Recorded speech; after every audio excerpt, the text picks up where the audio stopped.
Convidar os irmãos para abrirem suas Bíblias no Salmo 119. Não, eu não vou meditar no Salmo 119 inteiro, tá bom? Sei que vocês desejariam muito, né? Mas vamos meditar na letra Aleph. O que é isso, pastor? Esse salmo ele tem uma peculiaridade. Ele tem 176 versos, né? Se você pode acompanhar aí. E ele segue uma estrutura bastante interessante, né? Porque o autor ele faz um acróstico aqui. Ele pega cada letra do alfabeto hebraico, né? São 22 consoantes. E cada letra ela tem uma estrofe aí de 8 versos. Então, se a gente calcular 22 por 8, a gente vai chegar nesse número aí de 176. É claro que na língua portuguesa a gente perde essa beleza de estrutura poética, né? Mas a gente não perde a beleza maior, que é a da lei do Senhor. E essa é a temática geral desse salmo, né? Falar da beleza da lei de Deus. Tanto é que, se nós lermos, eu penso que você já teve essa experiência de ler o Salmo 119, você vai ver quantas vezes se fala sobre a lei do Senhor, né?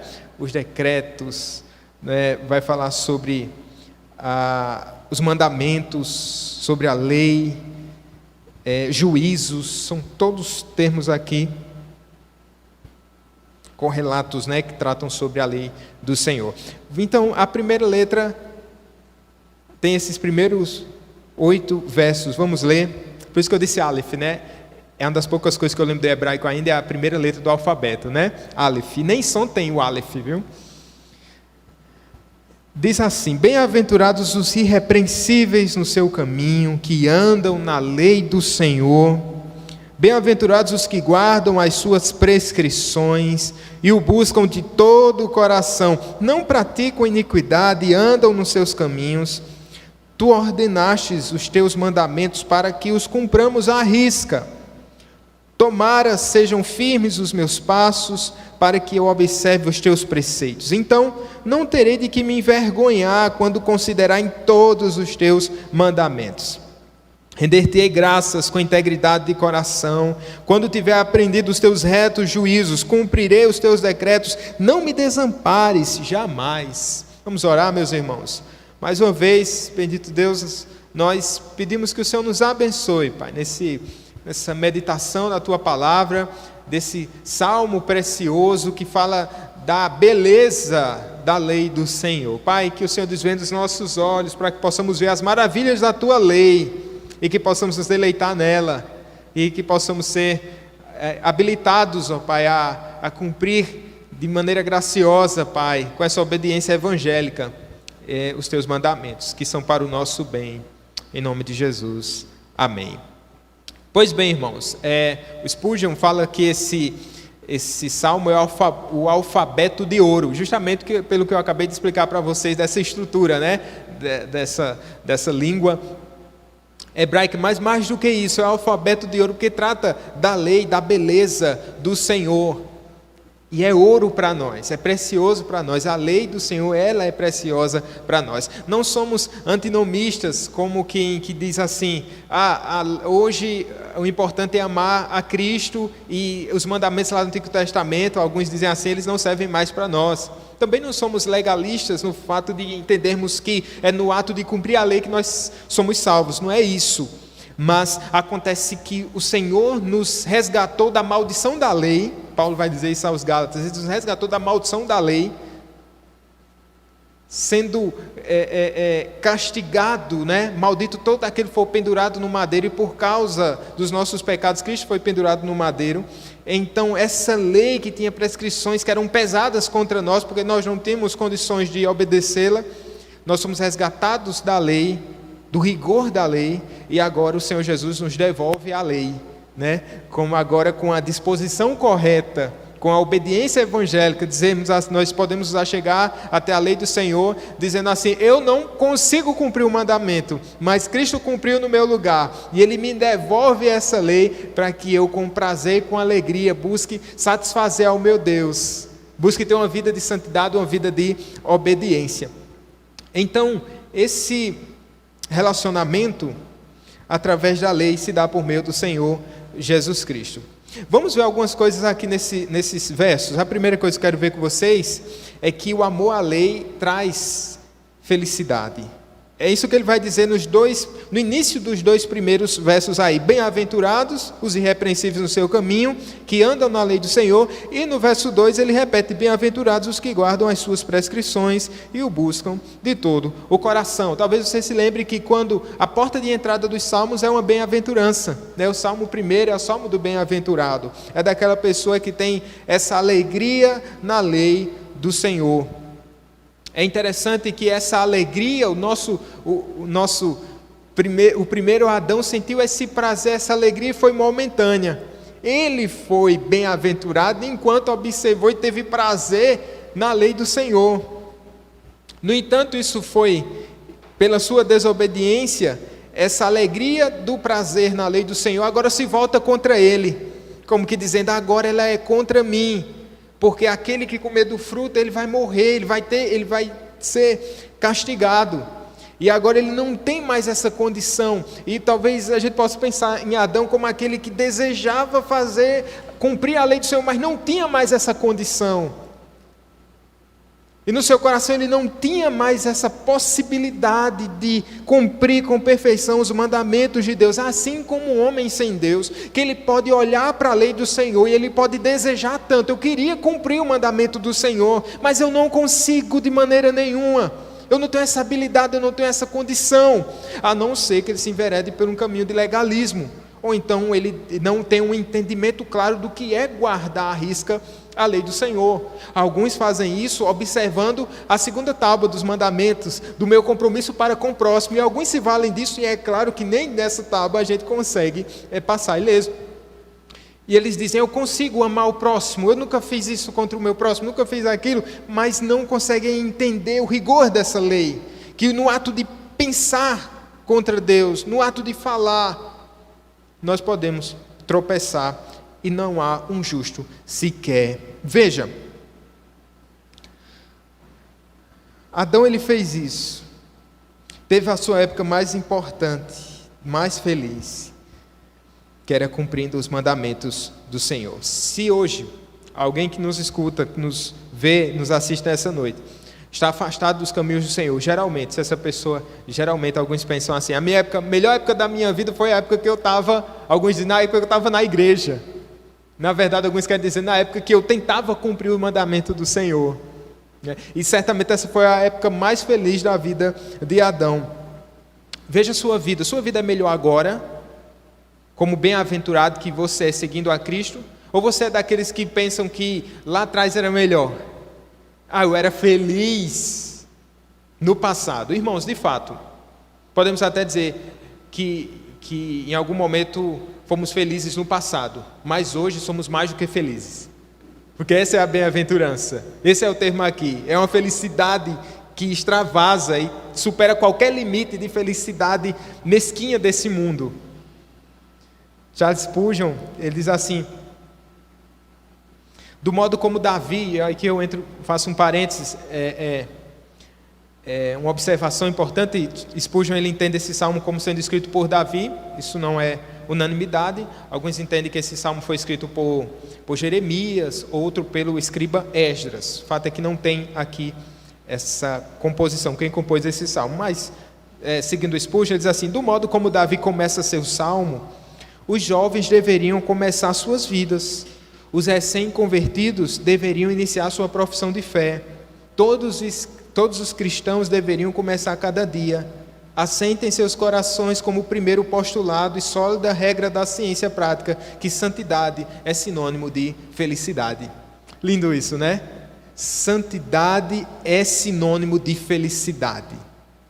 Para o mundo isso é absurdo, porque para o mundo felicidade é extravasar nos seus prazeres, felicidade é não ter limites. E nós entendemos, irmãos, que felicidade é sinônimo de santidade, é sinônimo de felicidade. Somos felizes à medida que observamos a lei do Senhor. Não tem uma época mais infeliz na minha vida, irmãos. Não tem um dia pior na minha vida do que aquele dia que eu tropeço no mandamento do Senhor. No entanto, a nossa vida ela não é medida por dias, não é? Mas por aquilo que nós somos em Cristo Jesus. Somos santificados nele.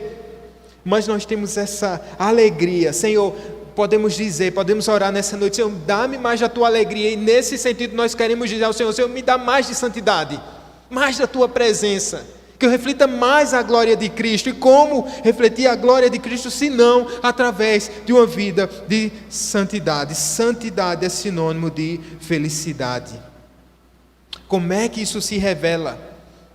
O salmista vai dizer no sentido positivo aí: ele anda na lei do Senhor, ele guarda a lei do Senhor, ele busca de todo o coração. Veja que é sempre uma ação de alguém que estava morto, né? Lembra? Nós estávamos mortos, nossa lista de pecados, nós não tínhamos nenhuma possibilidade de cumprir. Mas uma vez que Deus colocou um novo coração na gente, e agora nós podemos andar, nós podemos guardar, nós podemos buscar de todo o coração.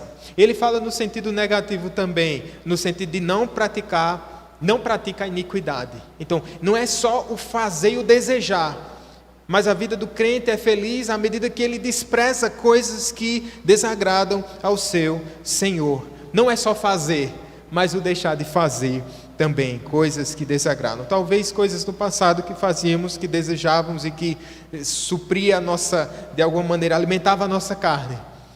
Mas hoje nós sabemos que a lei do Senhor, ela é mais preciosa para nós. E que essa lei, ela revela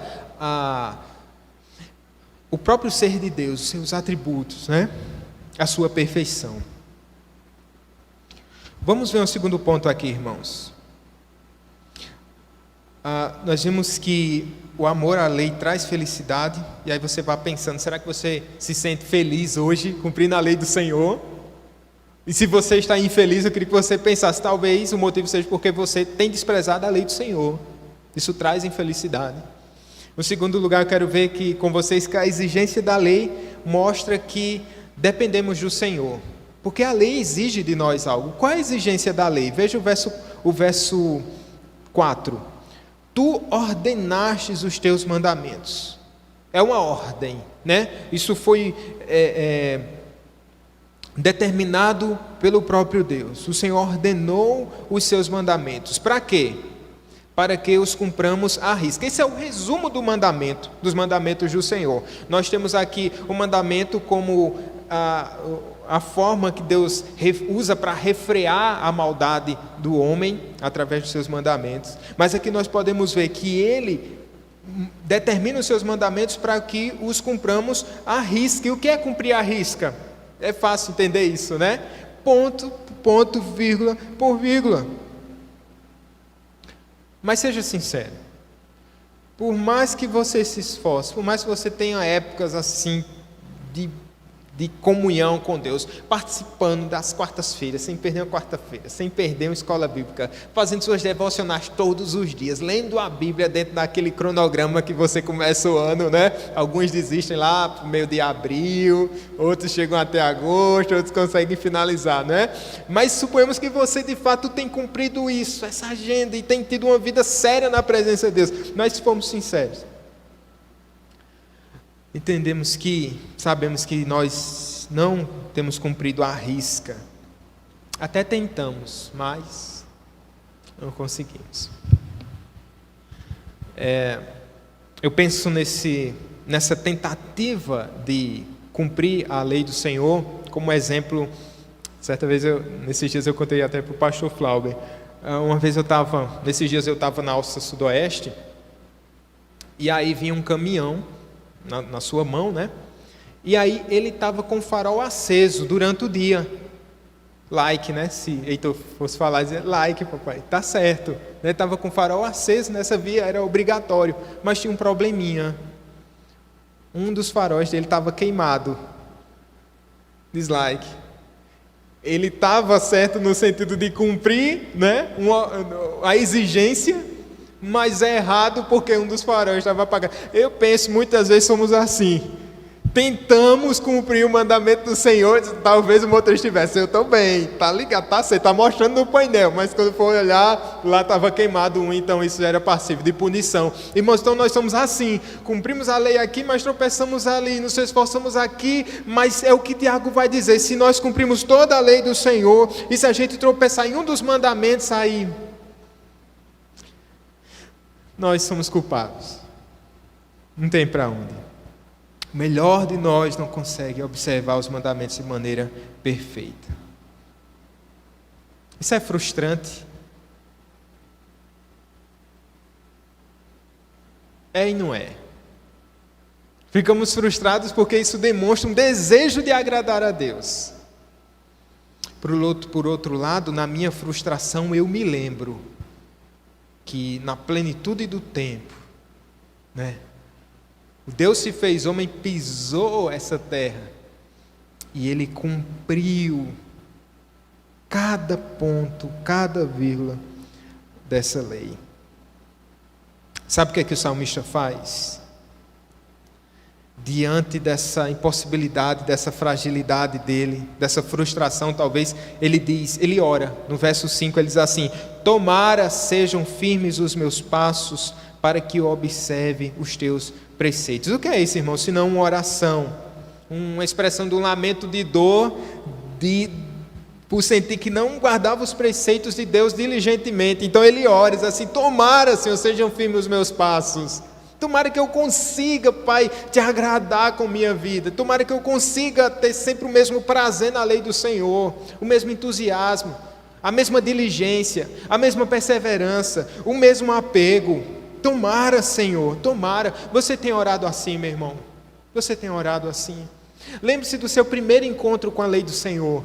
Não sei se foi através de música, não sei se foi através de um folheto, não sei se foi através de uma pregação no rádio, na TV, não sei se foi uma Bíblia que você ganhou de um parente seu, mas se lembre desse primeiro contato com a lei do Senhor. Eu já falei isso algumas vezes na igreja, mas eu me lembro dos primeiros contatos com a lei do Senhor, que foi com a Bíblia de Gideões Internacional. E quando eu abri, eu não entendia quase nada, mas alguma coisa apegou no meu coração, aquele Novo Testamento com Salmos e Provérbios, aquela miniatura lá, e eu colocava debaixo do meu travesseiro, alguma coisa me ligava profundamente àquele livro, eu entendia pouquíssima coisa, mas não era um amuleto, somente eu tentava ler, mas como Deus foi gracioso comigo, me fazendo ver, depois de um tempo, a maravilha da sua lei. E eu preciso pensar: Senhor, será que eu tenho um apego à tua lei, como eu apresentava naquela época? Ou será que hoje isso perdeu a beleza? A lei do Senhor para mim não mais traz mais vida, não é mais meu refrigério. Eu sou capaz de passar vários dias sem ler a Bíblia. Eu sou capaz de passar semanas sem meditar na lei do Senhor. Eu sou capaz de deixar o estudo da palavra de Deus por qualquer prato de lentilhas. Qual é o meu apego pela lei do Senhor? O salmista diz: tomara, Senhor, sejam firmes os meus passos. Quando eu olho para o futuro, quando olhamos para o futuro, nós devemos fazer essa oração: Senhor, tomara sejam firmes os meus passos, os nossos passos. Hoje, talvez, pela graça de Deus,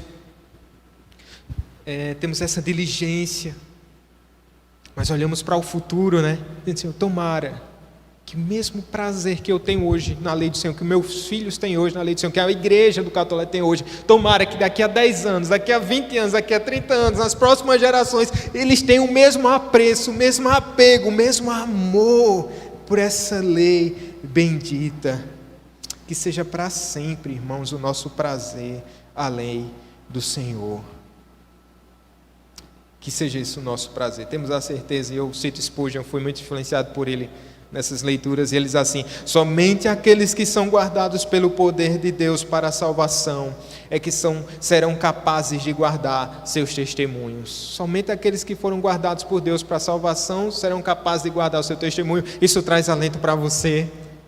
Para mim traz. No sentido de, se o Senhor Deus me guarda, e Ele promete guardar os seus filhos, Ele fará com que a gente guarde os seus testemunhos no nosso coração.